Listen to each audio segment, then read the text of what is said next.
K ശൈലജയെ തന്നെ ഇറക്കി വടകരയിൽ അഭിമാന പോരാട്ടത്തിനാണ് CPM നീക്കം.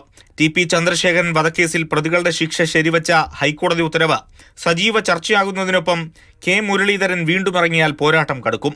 കഴിഞ്ഞ തവണ കൈവിട്ട ആലത്തൂർ തിരിച്ചുപിടിക്കാൻ മന്ത്രി K രാധാകൃഷ്ണൻ ഇറങ്ങുമ്പോൾ കോൺഗ്രസിന് കാര്യങ്ങൾ അത്ര എളുപ്പമാകില്ല. ആറ്റിങ്ങലിൽ ജില്ലാ സെക്രട്ടറി V ജോയും അടൂർ പ്രകാശും V മുരളീധരനുമാണ് കളത്തിലെങ്കിൽ ത്രികോണ മത്സരം. തൃശൂരിൽ V സുനിൽകുമാറും സുരേഷ് ഗോപിയും TN പ്രതാപനുമെങ്കിൽ ഫലം പ്രവചനാതീതം.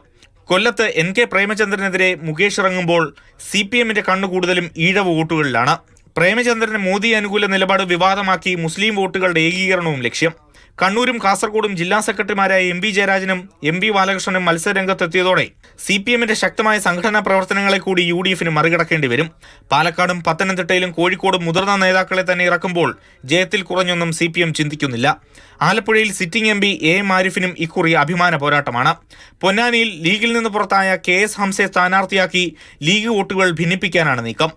മലപ്പുറത്ത് യുവ പോരാളി V വസീഫും എറണാകുളത്ത് KJ ഷൈനും വന്നതോടെ യുവാക്കൾക്കും വനിതകൾക്കും സ്ഥാനാർത്ഥി പട്ടികയിൽ പ്രത്യേക പരിഗണന.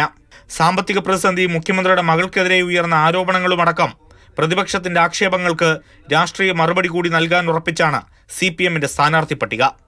AK Stephin, Mathrubhumi news, Thiruvananthapuram.